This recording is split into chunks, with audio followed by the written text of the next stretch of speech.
Minsan sa buhay ko, may mga bagay na hindi mo inaasahan. Parang bigla na lang bumabagsak ang langit sa iyo at wala kang magawa kundi ang tanggapin ito. Ganito ang naramdaman ko nang muling mag-cruise ang landas namin ni Ana, ang pinsan ko. Matagal na kaming hindi nagkita. Noong mga bata pa kami, palagi kaming magkasama. Para kaming magkapatid na hindi mapaghiwalay. Ang mga tawanan, mga kwentuhan at mga lihim na kami lang ang nakakaalam, lahat iyon ay bahagi ng aming kabataan. Ngunit sa paglipas ng panahon, nagbago ang lahat. Nagkaroon ng alitan ng aming pamilya na nagdulot ng hiwalayan. Ang dating masaya at buo naming pagkakaibigan ay nawala tulad ng bulang pumutok. Hindi ko inakala na sa isang ordinaryong araw ay muli kaming magkikita. Isang kasal ng malapit na kaibigan ang naging daan para mag-cruise ang aming landas. Ang dami ng tao sa paligid, ngunit ang mga mata ko ay hindi maalis sa kanya. Para siyang isang tanawin na nagtatanim ng alaala sa aking isipan. Ang kanyang nangiti, kung paano siya tumawa, lahat ng iyon ay pamilyar ngunit tila bago sa akin. Hindi ko alam kung paano kami mag-uusap. Ang mga taon ng pagkawalay ay nag-iwan ng marka sa aming dalawa. Ngunit sa kabila ng lahat, may kung anong damdamin ang bumalik. Isang damdaming matagal ko nang itinago.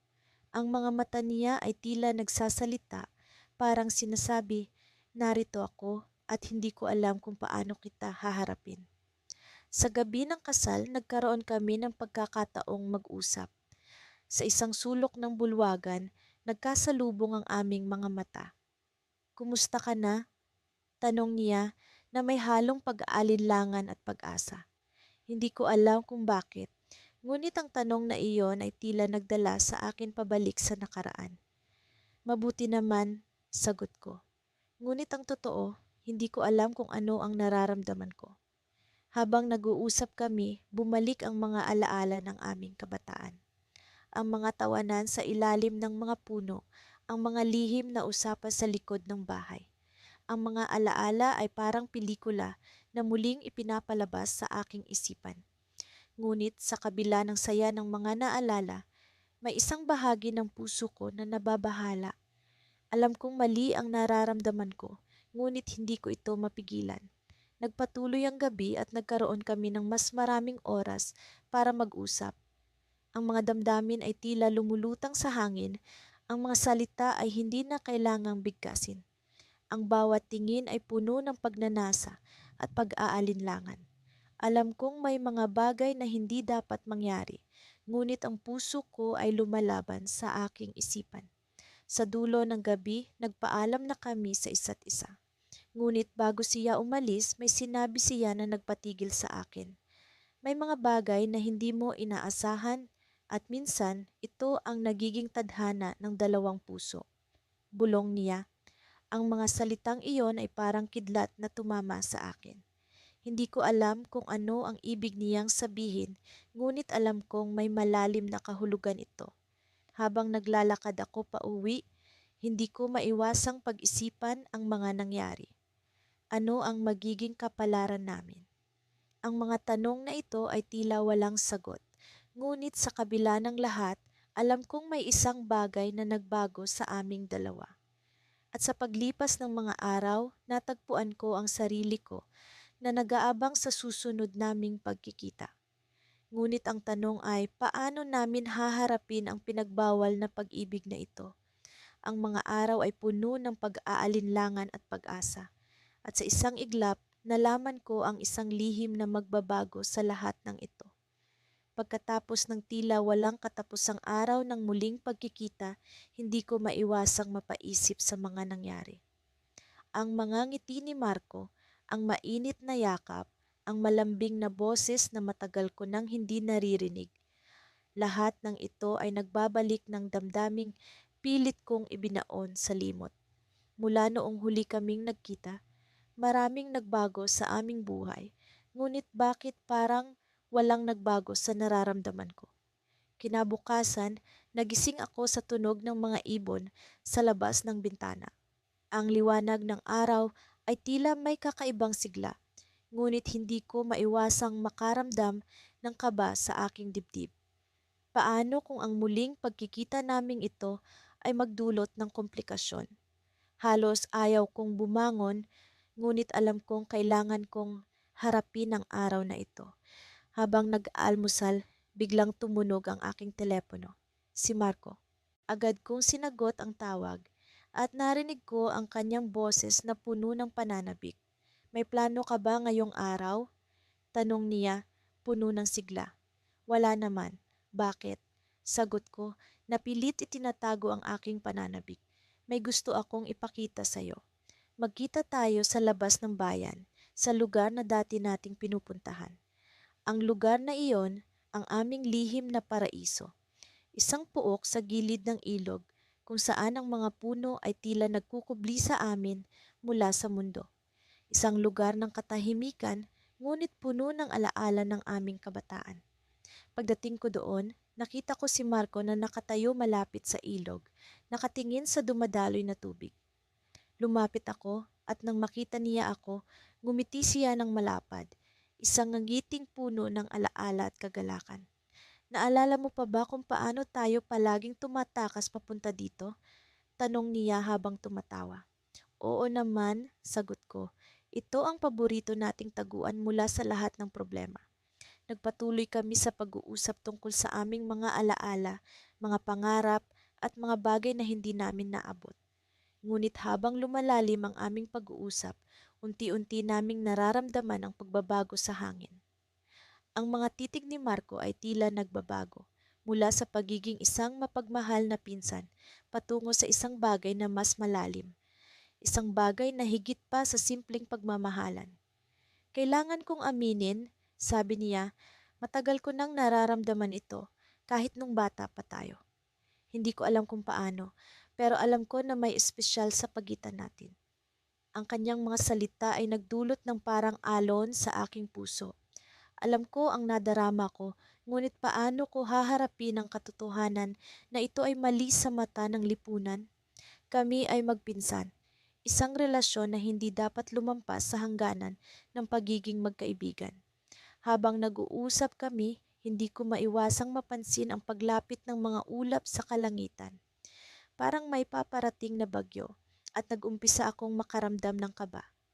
Sa gitna ng aming pag-uusap, bigla kong narinig ang tunog ng sasakyan, ang ingay ng makina sa kalayuan. Napatingin kami pareho at nakita ang isang kotse na papalapit. Ang pamilyar na kulay at modelo ay nagdulot ng takot sa aking dibdib. Si Tita Carmen, bulong ni Marco, puno ng pag-aalala. Si Tita Carmen, ang ina ni Marco at ang isa sa mga taong tutol sa aming pagkakaibigan. Alam niyang malapit kami, ngunit hindi niya kailanman naisip na may iba pang nararamdaman kami para sa isa't isa. Sa paglapit ng sasakyan, hindi ko alam kung paano haharapin ang sitwasyong ito. Paano kung mahuli niya kami? Agad kaming tumayo at naglakad palayo mula sa ilog. Pilit itinatago ang aming nararamdaman. Ngunit sa likod ng aking isipan, alam kong hindi ito ang huling beses na haharapin namin ang ganitong klaseng pagsubok. Sa pagdating ni Tita Carmen, nagkunwari kaming magkaibigan lamang na nagkikita pagkatapos ng mahabang panahon. Ngunit sa kanyang mga mata, alam kong may hinala siya. Marco, dapat ka nang umuwi. Marami tayong pag-uusapan, sabi ni Tita Carmen na may tono ng pagkabahala. Tumango si Marco, ngunit bago siya tuluyang umalis, tumingin siya sa akin ng may pangako. Isang pangako na hindi ko pa lubos na naiintindihan. Sa kanyang pag-alis, naiwan akong nag-iisa, ngunit puno ng tanong sa aking isipan. Ano ang kahihinatnan ng aming nararamdaman? Sa aking pag-uwi, patuloy kong iniisip ang mga nangyari. Ang mga titig ni Marco, ang mga salitang binitiwan niya, at ang mga pangako na tila nakatago sa likod ng kanyang mga mata. Hanggang kailan namin maitatago ang nararamdaman namin mula sa lahat? At ano ang mangyayari kapag nalaman ito ng buong pamilya? Habang naglalakad pa uwi, naramdaman ko ang unang patak ng ulan sa aking balikat. Ang mga ulap ay nagbabadya ng isang bagyong hindi lamang sa kalangitan, kundi pati na rin sa aking puso.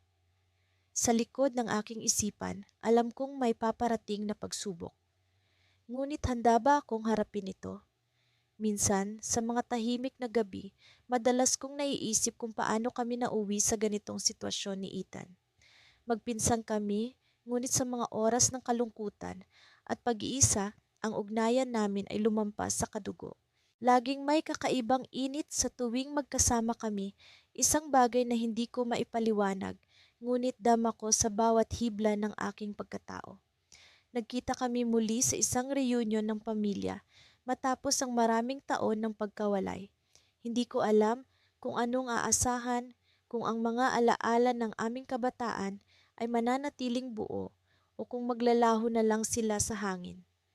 Pero sa sandaling nakita ko siya, lahat ng damdamin ay bumalik, mas malakas at mas matindi kaysa dati. Sa isang sulok ng hardin, habang nagsasaya ang iba, lumapit siya sa akin. Ang mga mata niyang puno ng tanong at pakiusap. Mia, kamusta ka na?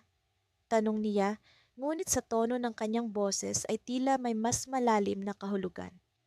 Hindi ko alam kung paano sasagutin ang tanong na iyon. Sa mga taon ng pagkawalay, marami ang nagbago. Ako, na minsang simpleng mag-aaral lang sa kolehiyo, ngayon ay isa ng matagumpay na arkitekto. Siya naman ay naging tanyag na pintor na palaging naglalakbay at nag-exhibit ng kanyang mga likha sa ibang bansa. Pero ang tanong niya ay tila hindi tungkol sa mga nasabing tagumpay, kundi tungkol sa aming dalawa.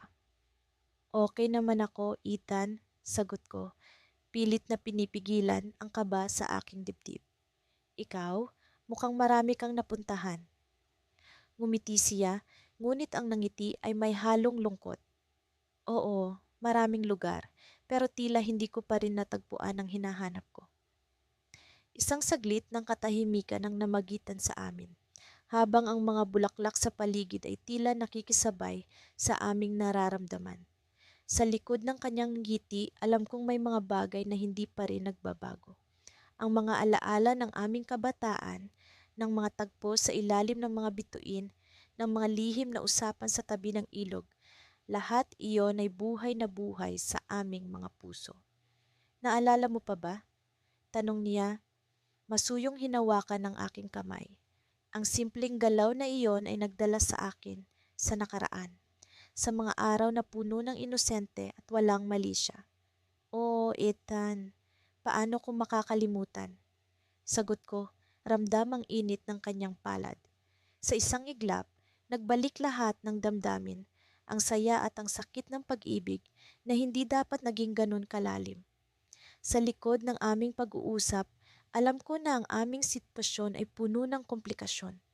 Paano nga ba namin haharapin ang ganitong damdamin, lalo na't hindi ito tinatanggap ng lipunan? Ngunit sa kabila ng lahat, naroon ang pag-asa na balang araw ay may solusyon sa lahat ng ito. Habang tuluyang lumubog ang araw, naglakad kami paalis sa hardin, patungo sa isang bahagi ng bahay na tahimik at malayo sa ingay ng kasiyahan. Dito sa lugar na ito, alam kong may puwang para sa mga damdamin na hindi kayang ipahayag sa harap ng iba.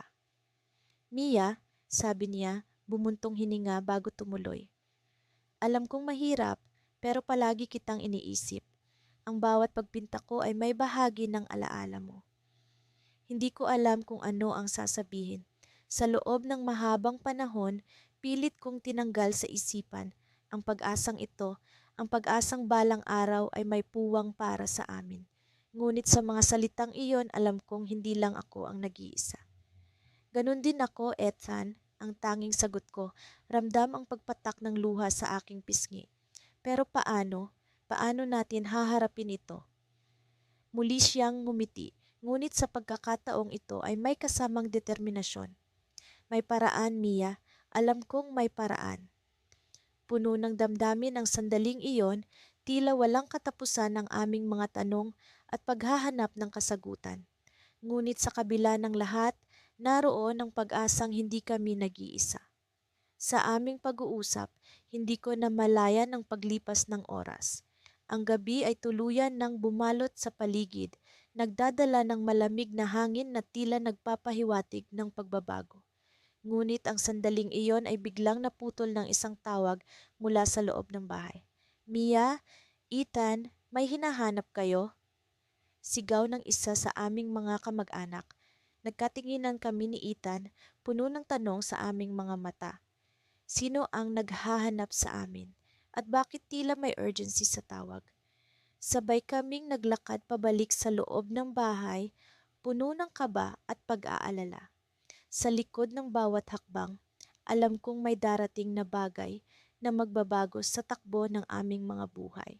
Habang papalapit kami sa pintuan, isang matandang lalaki ang lumabas, hawak ang isang sulat at may mga mata na puno ng hirap. Mia, Ethan, sabi niya, bumuntong hininga bago tumuloy. May bagay kayong dapat malaman. Sa sandaling iyon, alam kong ang sulat na iyon ay may dala ng balita na magpapabago sa lahat. Muli kaming nagkatinginan ni Ethan, puno ng takot at pag-asa. Ano nga ba ang nakasaad sa sulat? At paano nito babaguhin ang aming kapalaran? Ito ang simula ng isang panibagong yugto, puno ng tanong at pag-asang balang araw ay may kasagutan. Pagkatapos ng aming di inaasahang pagkikita sa lumang bahay ng lola, hindi ko maitatanggi ang damdamin kong unti-unting bumabalik. Si Miguel, ang aking kababata at pinakamamahal na pinsan, ay hindi na ang batang kasama kong naglalaro sa ilalim ng araw. Siya ngayon ay isang lalaking puno ng misteryo at alalahanin at tila yata ang kanyang mga mata ay may sinasabi na hindi mabigkas ng kanyang labi. Habang kami naglalakad sa pamilyar na kalsada ng aming baryo, napansin kong nagiba ang paligid. Ang dating makukulay na bahay ay tila napalitan ng mga modernong estruktura, ngunit ang alaala ng aming kabataan ay nananatiling buhay sa bawat hakbang na aming tinatahak. Naalala mo pa ba nung hinabol tayo ng aso ni Mang Isko? Tanong ni Miguel na may ngiti sa kanyang mga labi. Tumawa ako.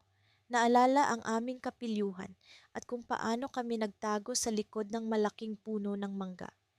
Ngunit ang aming mga tawa ay biglang napalitan ng katahimikan. Isang uri ng katahimikan na puno ng mga saloobin na hindi namin magawang ipahayag. Miguel, matagal na tayong hindi nagkita. Ano na bang nangyari sa iyo sa Maynila? Tanong ko, sinusubukang basagin ng pader na unti-unti nang namamagitan sa amin. Marami, sagot niya, ngunit hindi niya ako tiningnan. Nag-aral ako, nagtrabaho, pero hindi ko makalimutan ang baryo natin, ikaw. Ang kanyang mga salitang iyon ay tila suntok sa aking puso.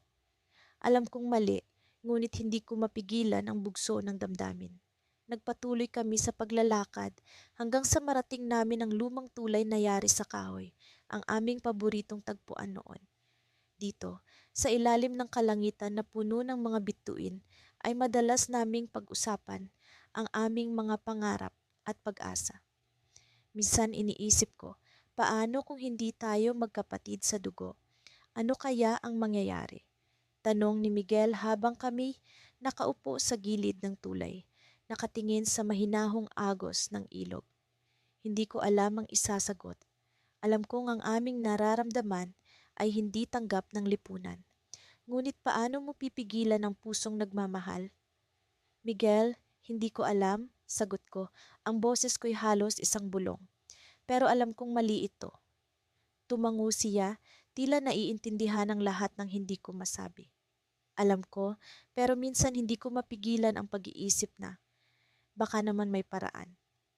Ang kanyang mga salita ay nagbibigay sa akin ng pag-asa at takot. Pag-asa na baka nga may hinaharap para sa aming dalawa, ngunit takot sa mga maaaring mangyari kung ipaglalaban namin ang nararamdaman. Habang nakaupo kami roon, biglang bumuhos ang ulan. Tumayo kami at tumakbo pabalik sa bahay ni Lola, basang-basa ngunit masaya. Sa kabila ng ulan, naramdaman ko ang init ng kanyang kamay nang hawakan niya ito, isang simpleng kilos na puno ng kahulugan. Pagdating namin sa bahay, sinalubong kami ng aming mga magulang. Ang mga tingin nila ay puno ng pagtataka at bahagyang pag-aalala. Alam kong napansin nila ang kakaibang aura sa pagitan namin ni Miguel, ngunit pinili nilang manahimik. Kinagabihan, habang tahimik ang paligid at ang tanging maririnig ay ang banayad na pagpatak ng ulan sa bubungan, hindi ako makatulog.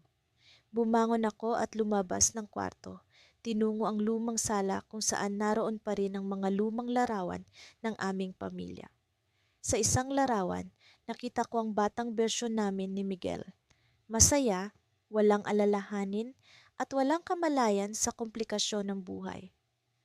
Habang nakatitig sa litrato, narinig ko ang mga yabag ni Miguel. Lumapit siya sa akin at sa mga mata niya, nakita ko ang parehong pag-aalala na nararamdaman ko. Alam mo ba kung bakit ako bumalik dito, Clara? Tanong niya, ang kanyang boses ay puno ng emosyon. Bakit? Tanong ko, bagaman may hinala na ako sa sagot. Bumalik ako dahil alam kong dito ko lang mahahanap ang kapayapaan at ikaw ang kapayapaan ko. Ang kanyang mga salita ay tila musika sa aking pandinig, ngunit kasabay nito ay ang bigat ng realidad. Hindi ko alam kung ano ang susunod na gagawin o sasabihin, ngunit isang bagay ang sigurado. Hindi ko na kayang itago ang nararamdaman ko. Ngunit bago ko pa maipahayag ang lahat, biglang may kumatok sa pinto. Nagulat kami pareho at sa aming paglingon, bumungad ang isang taong hindi namin inaasahan. Si Ana, ang dating kasintahan ni Miguel mula sa Maynila. Miguel, wika niya, ang kanyang tinig ay puno ng hinanakit at pagtataka. Bakit mo ko iniwan? Sa sandaling iyon, para akong nawala sa sariling mundo. Ang lahat ng pinangarap ko'y tila isang bula, handang maglaho anumang oras. Ano ang gagawin ko ngayon? Alam kong kailangan kong malaman ang katotohanan, ngunit handa ba akong tanggapin ito? Ang mga tanong na ito'y bumalot sa akin habang ang katahimikan ay unti-unting bumalik sa paligid. Ngunit sa aking puso, ang bagyo ay patuloy na nagngangalit. Hindi ko akalaing ang simpleng pag-uwi ko sa probinsya ay magbubukas ng isang kabanata na matagal ko nang isinara. Ang makitang muli si Adrian, ang pinsan kong matagal nang nawalay sa amin. Sa aming muling pagkikita, nagising ang damdaming akala ko'y nalibing na sa limot, damdaming pinagbawal ng nakaraan. Sa unang araw ng pagdating ko sa lumang bahay ng lola, hindi ko inaasahan ang kanyang pagbisita. Mula sa bintana ay nakita ko siyang nakatayo sa harapan ng gate, bitbit ang mga manggang galing sa puno na dati naming pinaglalaroan noong mga bata pa kami. Nakangiti siya, pero may kung anong lungkot sa kanyang mga mata. Agad kong naramdaman ang bigat ng mga taon ng pagkawalay namin. Ang mga sandaling nagdaan na hindi namin kapiling ang isa't isa. Leah, tawag niya sa akin habang ako'y papalapit. Ang tunog ng kanyang boses ay parang musika sa aking pandinig, isang melodiya ng nakaraan na puno ng mga alaala. Adrian, sagot ko, pilit na itinatago ang pagkalito sa damdamin ko. Kumusta ka na? Mabuti naman. Ikaw, kumusta ang Maynila? Tanong niya habang naglalakad kami papunta sa likod bahay kung saan laging nagtatapos ang aming mga kwentuhan noon. Pareho pa rin, sagot ko. Pero iba pa rin ang hangin dito sa probinsya. Parang mas malaya. Oo nga, dito mas madali kang huminga. Aniya habang naupo sa lumang duyan. Pero alam mo, Leah, hindi ko makakalimutan ang mga sandali natin dito. Lalo na yung huling beses tayong magkasama. Biglang bumalik sa akin ang gabing iyon. Ang huling gabi bago siya lumipat sa ibang bayan, ang gabi kung saan ang mga damdaming hindi dapat nararamdaman ay tuluyang umusbong.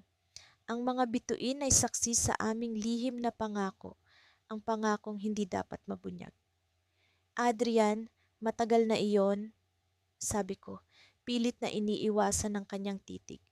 Pero alam kong hindi ko siya maiwasan. Hindi ko maitatanggi ang katotohanan hanggang ngayon ay nararamdaman ko pa rin ang koneksyon naming dalawa. Leah, hindi ko alam kung paano ko sasabihin ito. Sabi niya habang ang kanyang mga mata ay tila naglalakbay sa kalawakan, hinahanap ang tamang salita. Pero sa tuwing naiisip kita, parang may bahagi ng puso ko ang hindi matahimik. Adrian, hindi madali ito para sa atin. Sagot ko, ramdam ang pag-aalangan sa kanyang boses. Alam mo naman ang sitwasyon. Hindi pwedeng mangyari iyon.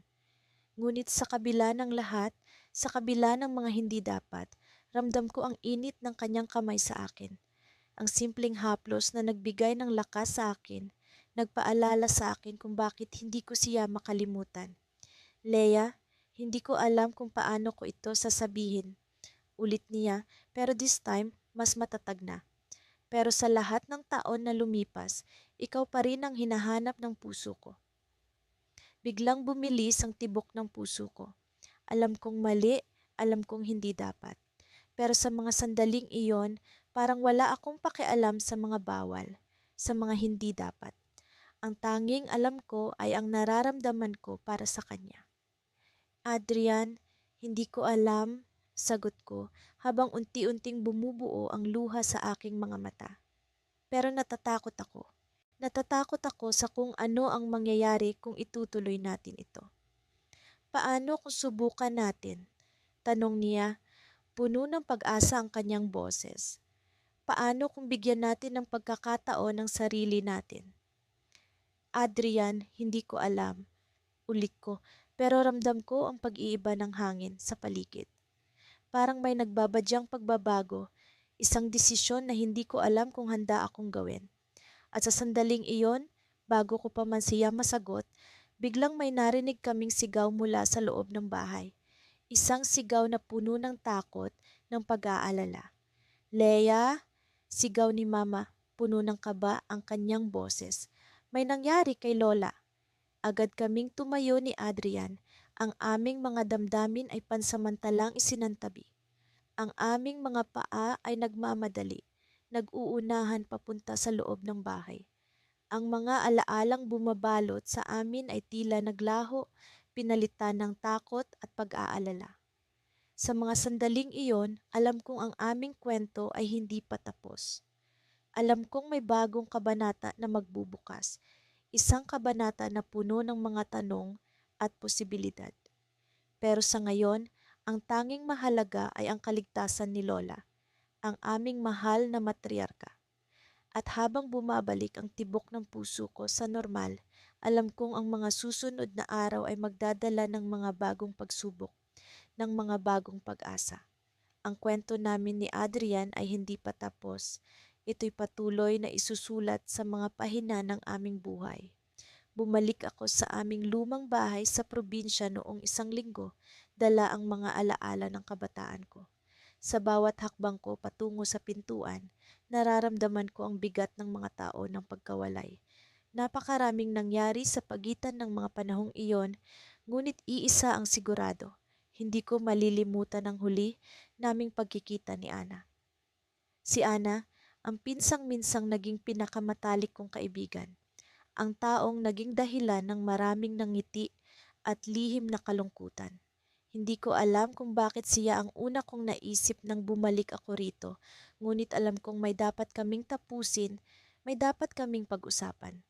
Hindi ko lubos maisip na ang simpleng pagbabalik na ito ay magiging daan upang muling magtagpo ang aming mga landas. Habang naglalakad ako sa makipot na daan patungo sa ilog kung saan kami madalas maglaro dati, nakita ko ang isang pamilyar na figura.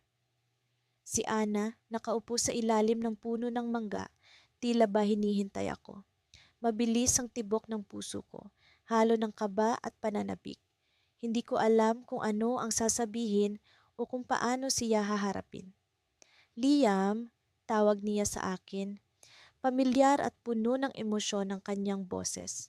Matagal na naming hindi naririnig ang boses ng isa't isa, ngunit parang kahapon lang kami huling nag-usap. Ana, sagot ko habang unti-unti akong lumalapit sa kanya. Hindi ko maiwasang mapangiti kahit na may bahid ito ng pag-aalala. Matagal na, tumango siya at nakita ko ang lungkot sa kanyang mga mata. Matagal na nga, sabi niya, maraming nagbago, pero parang hindi rin. Umupo ako sa tabi niya, sabay naming tinitigan ang ilog na tila ba nagdadala ng mga alaala ng aming kabataan. Naalala mo pa ba nang magtampuhan tayo dito dahil sa simpleng laro? Tanong ko, sinusubukang gawing magaan ang aming pag-uusap. Ngumiti si Ana, isang nangiting puno ng nostalgia. Oo, at kung paano mo ako tinaguan sa likod ng puno hanggang sa magdilim. Pero sa huli, ikaw pa rin ang lumapit. Alam kong mali ang ginawa ko noon, patawa kong sabi. Pero hindi mo alam kung gaano katagal ko rin pinag-isipan kung dapat ba kitang lapitan. At ngayon, tanong niya, seryoso ang tono ng kanyang boses. Ano ang iniisip mo ngayon? Napatingin ako sa kanya at sa isang iglap nawala ang lahat ng takot at pag-aalala. Iniisip ko kung paano ko sasabihin sa'yo na hindi nagbago ang nararamdaman ko. Na kahit gaano man katagal, ikaw pa rin. Nagulat si Ana sa sinabi ko, ngunit makikita ko ang liwanag sa kanyang mga mata. Liam, alam mo namang hindi madali, di ba? Magpinsan tayo. Tumango ako, alam kong nasa hangin pa rin ang lahat ng mga hadlang at pagsubok. Ngunit alam ko ring hindi ko kayang itago ang nararamdaman ko. Oo, alam ko, pero hindi ko rin kayang mawala ka ulit sa buhay ko. Tumingin siya sa akin, tila ba nag-iisip ng malalim. Hindi ko rin alam kung ano ang gagawin ko kung mawala ka ulit. Napuno ng katahimikan ang pagitan namin. Isang katahimikang puno ng mga damdaming hindi masabi, ng mga pangarap na tila ba imposible. Ngunit sa kabila ng lahat, naroon ang pag-asang baka sakaling may paraan, kahit pa sabihing ito'y isang pag-ibig na hindi dapat. Habang nakatingin kami sa ilog, narinig ko ang isang tunog mula sa aking bulsa. Isang mensahe mula kay inay, nagtatanong kung nasaan ako at bakit hindi pa ako umuuwi. Naramdaman ko ang bigat ng responsibilidad, ng realidad na nag-aantay sa akin sa labas ng sandaling ito. Babalik na ako sa bayan, sabi ko kay Ana, mabigat ang loob. Pero, pwede bang magkita ulit tayo?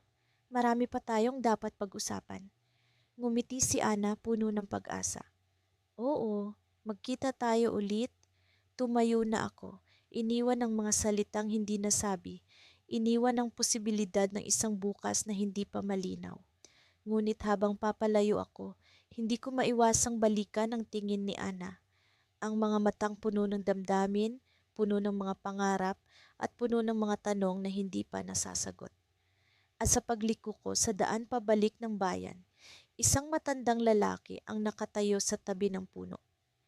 Nakatingin siya sa akin at sa isang iglap, naisip ko kung bakit parang pamilyar ang kanyang mukha. Noon ko lang napansin na hawig siya kay Ana, tulad ng isang larawan mula sa lumang photo album na nakita ko sa bahay ni Lolo. Bata, tawag niya sa akin, may pagka-misteryoso ang tono. Alam mo bang hindi lahat ng nakaraan ay dapat ulitin? Napalunok ako at sa isang iglap, naramdaman ko ang bigat ng mga salita niya. Sino siya at paano niya nalalaman ang tungkol sa amin ni Ana? Sa pagtalikod ko, naisip ko kung ano ang dapat kong gawin, kung paano ko haharapin ang isang realidad na tila ba mas komplikado kaysa sa inaakala ko. Habang nakaupo ako sa ilalim ng malaking puno ng mangga sa likod ng bahay ng lola, hindi ko maiwasang bumalik ang mga alaala ng aming kabataan. Naaalala ko ang mga araw na magkasama kami ni Marco, ang aking pinsan. Noon ay tila walang hanggan ang aming mga araw ng saya at tawanan. Pero ngayon, narito kami muli, nagkikita matapos ang ilang taon ng pagkawalay at may kakaibang damdaming bumabalot sa aming puso.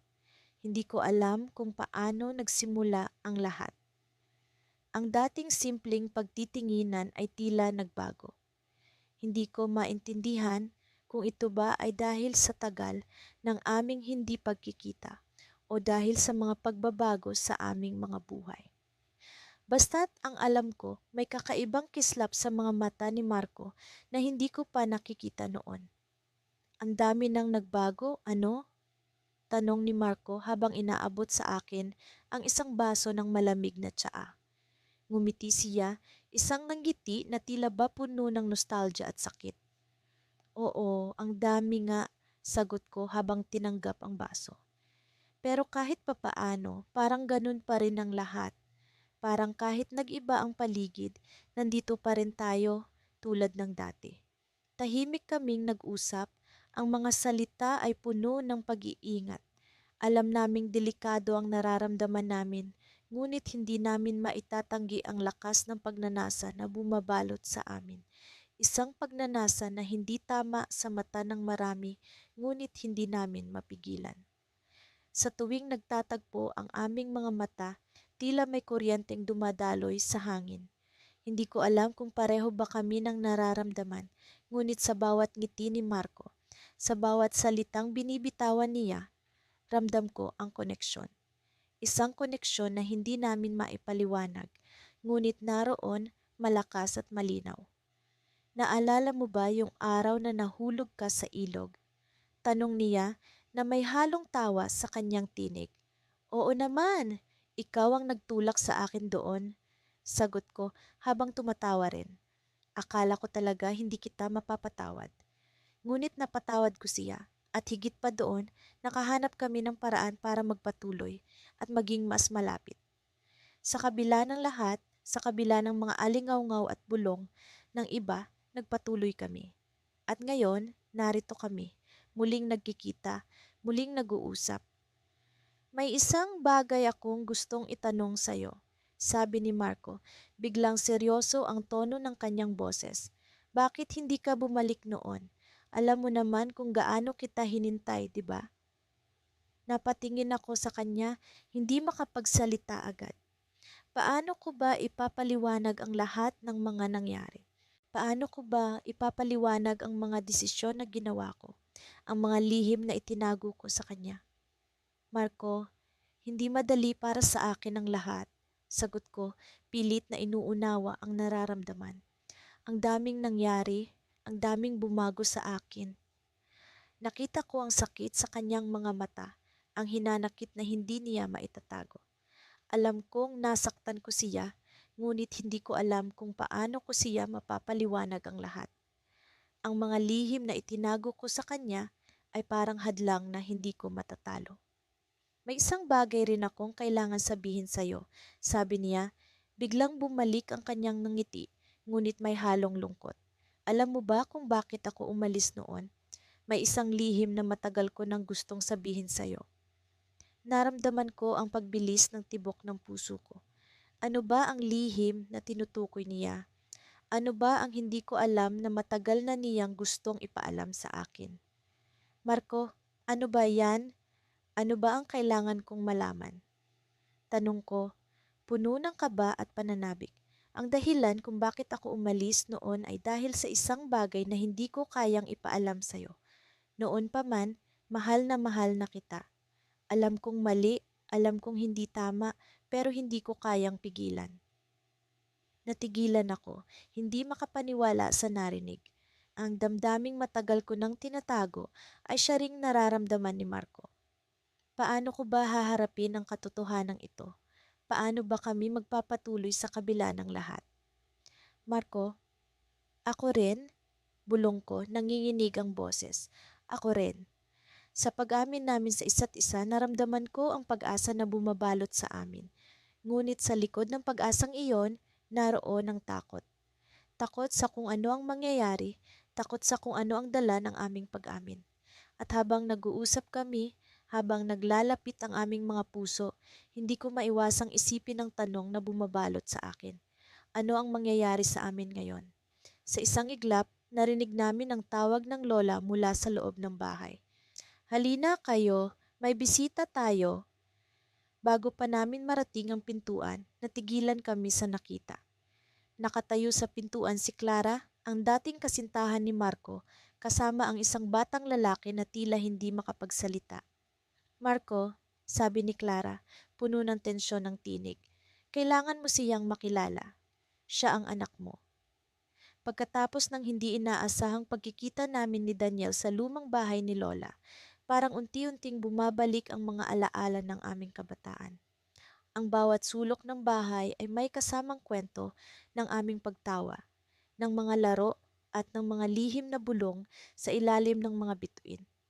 Ngunit sa kabila ng mga matatamis na alaala, hindi maikakaila ang bigat ng damdaming dala ng aming muling pagkikita. Habang nakaupo kami sa balkonahe, sa ilalim ng kumikislap ng mga bituin, naramdaman ko ang init ng kanyang kamay na dahan-dahang dumampi sa aking palad. Isang simpleng galaw, ngunit puno ng damdamin at katanungan. "Na-miss kita, Mia," bulong niya. Ang kanyang mga mata ay puno ng pagtataka at pagnanasa. Hindi ko alam kung paano ako tutugon. Ang damdamin ko ay tila isang alon na handang sumalubong sa dalampasigan, ngunit natatakot sa pagguho ng baybayin. "Na-miss din kita, Daniel," sagot ko, halos pabulong, habang iniwasan ko ang kanyang titig na tila nagbabasa sa aking kaluluwa. Sa kabila ng aming koneksyon, alam naming pareho ang hadlang na nakalatag sa pagitan namin. Isang hadlang na hindi lamang gawa ng distansya ng mga taon, kundi ng mga pamilyang nag-uugat mula sa iisang puno, ngunit pilit na pinaghihiwalay ng takot at tradisyon. Ang mga pamilyang nagpalaki sa amin ay may kanya-kanyang kwento ng pag-aaway, mga lumang hidwaan na nakaugat sa mga desisyon ng mga ninuno. Sa kabila ng mga taong lumipas, ang mga sugat na iyon ay tila sariwa pa rin. Binabalot ang aming pagkatao ng mga tanikalang mahirap kalasin. At kami, dalawang kaluluwa na tila ipinagtagpo ng tadhana, ngunit pilit pinaglalayo ng realidad. May mga bagay na hindi natin kayang baguhin, hindi ba? Tanong ni Daniel, ang kanyang tinig ay puno ng kirot. Pero minsan, naiisip ko, ano nga ba ang halaga ng mga tradisyon kung ang kapalit nito ay ang tunay na kaligayahan? Sa kanyang mga salita, naramdaman ko ang pag-usbong ng pag-asa sa aking puso. Ngunit kasabay nito, ang takot sa kung ano ang dadalhin ng aming mga pangarap. Hindi ko alam, Daniel, pero siguro kailangan nating sumugal para malaman. Habang nag-uusap kami, hindi ko maiwasang isipin ang nakaraan, ang mga araw na magkasama kami sa ilalim ng puno ng mangga, naglalaro at nangangarap. Ngunit ang mga alaala ay tila mga aninong nagbabantay sa aming kasalukuyan. Palaging naroon, ngunit hindi kailanman lubusang matatanggal. Tila narinig ni Daniel ang pintig ng aking puso dahil bigla siyang tumayo at hinila ako palabas ng balkonahe. "Halika, may ipapakita ako sa'yo." Ang kanyang ngiti ay puno ng pag-asam at hindi ko maiwasang sumunod sa kanya. Dala ng isang damdamin na mahirap ipaliwanag. Dinala niya ako sa likod ng bahay kung saan nakatayo ang lumang puno ng mangga, ang saksi sa aming kabataan. Subalit, sa ilalim nito, may isang bagay na hindi ko inaasahan. Isang maliit na kahon nakabaon sa lupa na tila naghihintay na mabuksan. "Naalala mo pa ba ito?" tanong ni Daniel habang dahan-dahang hinuhukay ang kahon. "Ginawa natin ito bago ang lahat ng gulo, bago tayo pinagbawalan ng ating mga pamilya." Nagulat ako sa kanyang ginawa. Ang kahon ay puno ng mga lumang liham, mga pangako na binitawan namin bago kami nagkahiwalay. Mga pangarap na binalot ng pag-asa na sa kabila ng lahat ng pag-aaway ay hindi kailanman naglaho. Pero sa ilalim ng mga liham, may isang bagay na nakapagpabagabag sa akin. Isang larawan, larawan ng aming mga pamilya, magkasamang nakangiti bago ang hidwaan. Ang larawan ay tila isang paalala ng isang posibilidad na maaaring maibalik kung kami ay may tapang na harapin ang mga sugat ng nakaraan. Habang hawak ko ang larawan, naramdaman ko ang bigat ng desisyon sa aking mga balikat. Ngunit kasabay nito, naramdaman ko rin ang pag-asa na dala ng aming pagkikita. Pag-asa na, sa kabila ng lahat, maaaring may paraan upang pagtagpuin ang aming mga puso. Bago ko pa man maisip ang susunod na hakbang, narinig namin ang isang kaluskos. Isang anino ang lumitaw mula sa dilim, dala ng isang hindi inaasahang bisita. Ang mukha nito ay puno ng galit at pagkabahala. Si Tita Aurora, ang haligi ng aming pamilya at ang simbolo ng mga tradisyong pumipigil sa amin. Mia, Daniel, ano ang ginagawa ninyo rito? Ang kanyang tinig ay puno ng pag-aalala at sa isang iglap, alam kong ang aming lihim ay hindi naligtas. Ang aming mga pangarap ay tila natutulak sa bingit ng pagkalugmok. Sa sandaling iyon, alam ko na ang aming desisyon ay hindi na maiiwasan. Ngunit sa kabila ng takot, naramdaman ko ang tapang na dala ng aming pagmamahal. Isa itong laban na kailangan naming harapin kahit ano pa ang mangyari. Hindi ko inasahan na ang araw na ito ay darating. Ang araw kung saan muling magtatagpo ang mga mata namin ni Adrian sa gitna ng napakaraming tao sa isang kasal. Parang pelikula ang lahat. Nasa isang sulok ako ng bulwagan, tahimik na nagmamasid sa mga bisita habang unti-unting nagiging bahagi ng ingay ang mga pagbati at tawanan. Hindi ko mawari kung paano ko haharapin ang damdaming matagal kong ikinubli sa aking puso.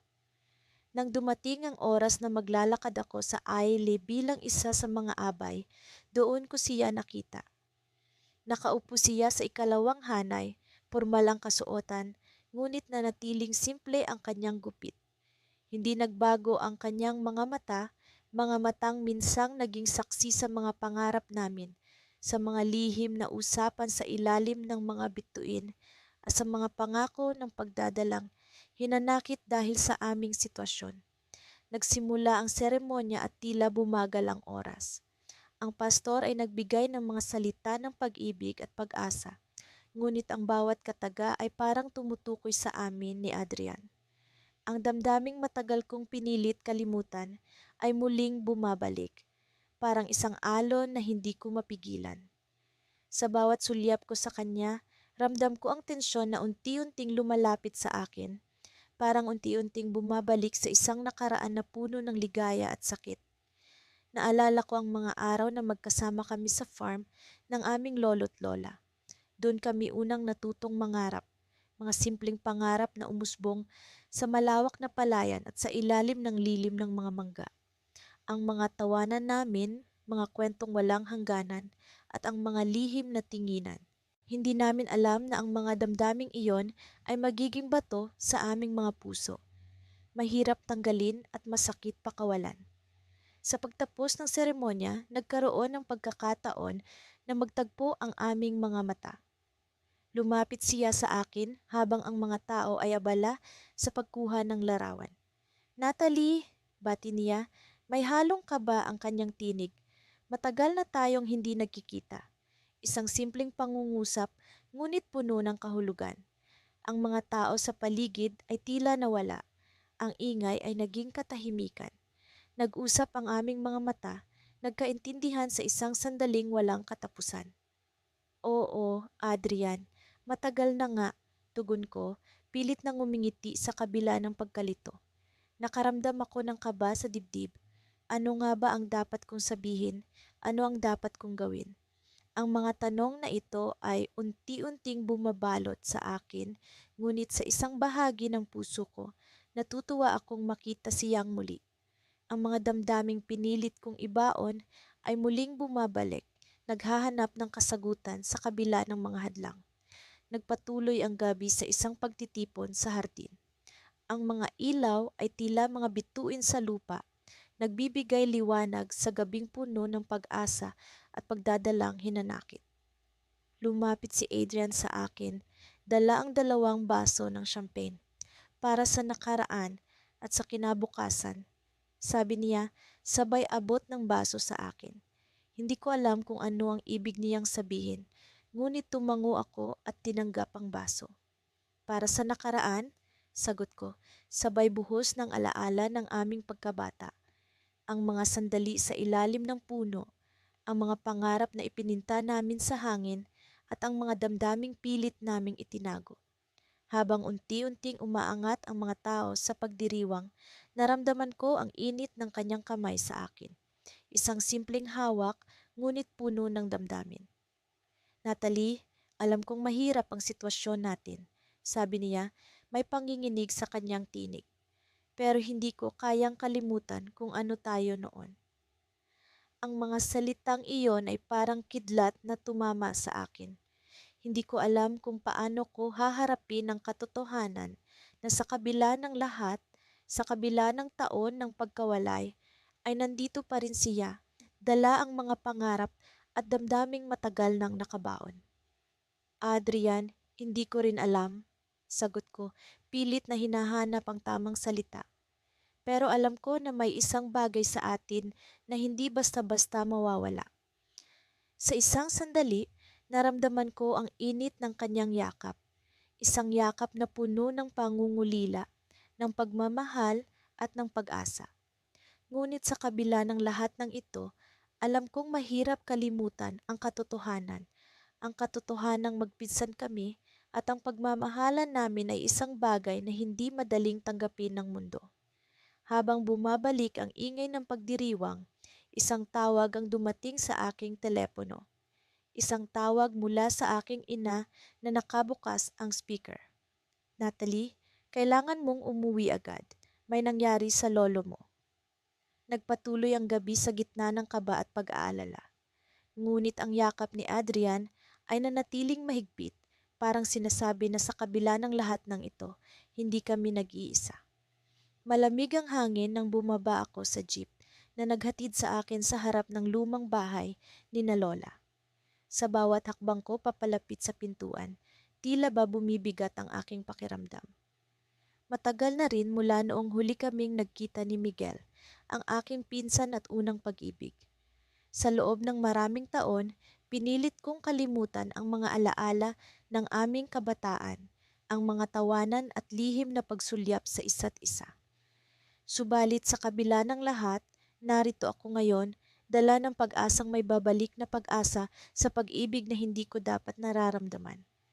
Naabutan ko si Lola sa hardin, nagdidilig ng kanyang mga paboritong halaman. "Oh, Andrea, ang tagal mong nawala. Halika, pasok ka." Bati niya, sabik na sabik at may ningning sa kanyang mga mata. Nagpasalamat ako at mabilis na pumasok sa bahay, hinahanap ang pamilyar na presensiya ni Miguel. Ang bahay ay puno ng mga alaala. Sa bawat sulok, may mga larawan ng aming kabataan, mga litrato ng mga piyesta, bagyo at simpleng mga pagtitipon. Sa mga larawang iyon, lagi kaming magkatabi ni Miguel, ang aming mga mata puno ng buhay at kaligayahan. Tila ba walang hadlang sa aming mundo noon. Habang naglalakad ako sa pasilyo, naalala ko ang huling beses na nagkita kami. Parang kailan lang, sa ilalim ng mga bituin sa likod ng bahay, nangako kami sa isa't isa na hindi magbabago ang aming nararamdaman. Ngunit ang mga pangarap na iyon ay sinira ng realidad, ang realidad ng pagiging magpinsan at ang mga mata ng mga tao na hindi umuunawa. Nang pumasok ako sa sala, naroon si Miguel, nakaupo sa sofa at tila abala sa pagbabasa. Nagangat siya ng tingin at nagtagpo ang aming mga mata. Isang sandali ng katahimikan ang bumalot sa amin, puno ng mga hindi nasabing salita at damdamin. "Andy," tawag niya, gamit ang palayaw na siya lang ang tumatawag sa akin. "Hindi ko akalaing darating ka." Hindi ko alam kung paano sasagot. Ang damdamin ko'y parang alon na bumabalot sa akin. Ang ligaya ng muling pagkikita at ang lungkot ng mga alaalang nasayang. "Miguel, matagal na rin. Maraming nagbago," sabi ko, pilit nang ngumingiti. Tumayo siya at lumapit sa akin at sa isang iglap, niyakap niya ako ng mahigpit. Ang yakap na iyon ay puno ng init at seguridad. Parang bumalik kami sa mga araw na walang hadlang sa aming mundo. "Namiss kita, Andy," bulong niya sa akin. Tumigil ang mundo ko sa mga salitang iyon at sa isang saglit, tila ba bumalik kami sa mga araw ng aming kabataan. Subalit alam kong hindi na iyon ang aming katotohanan. Nag-usap kami tungkol sa mga nangyari sa aming buhay, sa mga panaginip at pagsubok. Subalit sa likod ng mga nangiti at kwento, naroon ang hindi maitanggi ang damdamin ng pag-ibig na hindi namin maamin. Naalala mo ba yung gabi sa likod ng bahay? Tanong niya, ang kanyang mga mata puno ng alaala ng aming huling gabi na magkasama. Tumango ako at sa sandaling iyon, bumalik sa akin ang mga pangako at ang init ng gabing iyon. Miguel, hindi na tayo mga bata. Sabi ko, pilit na tinatago ang sakit sa boses ko. Alam mo kung bakit hindi tayo pwedeng maging higit pa sa magpinsan. Tahimik siya, ngunit alam kong nararamdaman niya ang bigat ng aming sitwasyon. Sa kabila ng lahat, nandyan pa rin ang pag-asa na baka sakaling may paraan. Andy, minsan iniisip ko kung anong mangyayari kung hindi tayo magpinsan. Bulong niya, puno ng pagdududa at pangarap. Ngunit bago pa siya makapagsalita muli, isang tunog ang umalingaw-ngaw mula sa pintuan. Bumukas ito at pumasok ang isang pamilyar na boses na hindi ko inaasahan. Miguel, Andy, nandito pala kayo. Si Karen ang babaeng hindi ko inaasahan na makikita sa bahay ni na Lola. Si Karen ang kanyang kasintahan. Napatigil kami at sa isang iglap, bumalik ang realidad. Ang kanyang presensya ay isang paalala ng sitwasyon namin, ng mga hadlang na hindi namin maalis. Ngunit sa likod ng kanyang nangiti, ramdam ko ang tensyon sa pagitan naming tatlo. Ang alam ko lang, isang bagay ang malinaw, ang pag-ibig na ito ay hindi dapat. Ngunit sa kabila ng lahat, hindi ko alam kung paano ko maitatanggi ang nararamdaman ko. Nang magpaalam si Karen para umalis, naiwan kaming dalawa ni Miguel sa isang katahimikan na puno ng pag-aalinlangan. Alam kong may mga bagay na hindi na namin mababago. Ngunit sa kabila ng lahat, ang tanong na bumabalot sa akin ay kung paano namin haharapin ang bukas. Sa huli, tinanong ko sa sarili ko, hanggang kailan kami magiging bihag ng mga nararamdaman namin? Ang sagot ay wala sa akin, ngunit isang bagay ang alam ko. Ang kwento namin ay hindi pa tapos at ang susunod na kabanata ay puno ng hindi maipaliwanag na pag-asa at takot. Hindi ko akalain na sa kabila ng mga taon ng aming pagkawalay ay hindi pa rin nagbabago ang tibok ng puso ko tuwing makikita ko si Angelo. Ang bawat pag-uusap namin ay tila nagdadala sa akin pabalik sa mga araw ng aming kabataan, sa mga araw na walang alinlangan, walang pag-aalala. Ngunit ngayon, hindi ko maitatanggi ang komplikado naming sitwasyon, ang bawal na damdaming hindi namin maamin sa isa't isa. Camille, tawag ni Angelo habang nakaupo kami sa isang tabi ng parkeng madalas naming pinupuntahan noon. Ang mga puno ay nagsasayaw sa malamig na hangin at ang mga dahon ay unti-unting bumabagsak, simbolo ng mga pagbabagong naganap sa aming buhay. Na-miss kita. Ang mga simpleng salitang iyon ay nagdala ng init sa aking puso. Na-miss ko rin siya higit pa sa inaakala ko. Ngunit paano ko sasabihin iyon sa kanya nang hindi binubuksan ang mga sugat ng nakaraan? Oo, na-miss din kita, sagot ko, pilit na pinipigilan ang panginginig ng aking boses. Ang mga mata ni Angelo ay puno ng damdamin, tila may gustong sabihin na hindi niya kayang salitain. Sa mga sandaling iyon, naramdaman ko ang bigat ng aming sitwasyon, ang bawal na pagtingin, ang mga alaala ng nakaraan, ang takot sa hinaharap. Ngunit sa kabila ng lahat ng ito, naramdaman ko ang ugnayan namin na hindi kailanman naglaho. Habang naglalakad kami sa tabi ng lawa, nagpatuloy ang aming kwentuhan. Ang mga biro, ang mga kwento ng aming buhay, ang mga pangarap na tila abot kamay, ngunit puno ng mga hadlang. Ang bawat hakbang ay isang pagbalik sa nakaraan, isang pagtuklas sa kung ano ang maaaring mangyari kung hindi kami nagkahiwalay. Camille, biglang sabi ni Angelo habang huminto kami sa tabi ng isang bangko. May sasabihin ako sa'yo. Naramdaman ko ang kaba sa kanyang tinig, ang pag-aalinlangan na tila bumabalot sa kanya. Ano iyon, Angelo? Alam kong mali ito, pero hindi ko mapigilan. Mahal kita, Camille. Mahal na mahal kita. Parang tumigil ang mundo sa mga salitang iyon. Ang pagkabigla, ang saya, ang takot, lahat ng damdaming iyon ay naghalo-halo sa akin. Alam kong mali, alam kong hindi tama, ngunit naroon ako, nakatayo, tinitingnan si Angelo, ang pinsang mahal ko. Angelo, hindi ko alam ang sasabihin ko, sagot ko, pilit na hinahanap ang tamang mga salita. Mahal din kita, pero paano ito? Paano natin haharapin ito? Ang mga mata ni Angelo ay puno ng pag-asa at takot. Hindi ko rin alam, Camille, pero alam kong hindi natin ito kayang itago magpakailanman. Sa mga sandaling iyon, naramdaman ko ang bigat ng aming sitwasyon, ang panganib ng aming damdamin, ang posibilidad ng hinaharap na puno ng komplikasyon. Ngunit sa kabila ng lahat ng ito, naroon ang pagmamahal na hindi namin maitatanggi, ang damdaming hindi namin kayang kalimutan. Habang nakaupo kami sa tabi ng lawa, biglang bumuhos ang ulan. Ang mga patak nito ay bumagsak sa aming paligid, tila sinasalamin ang aming sitwasyon.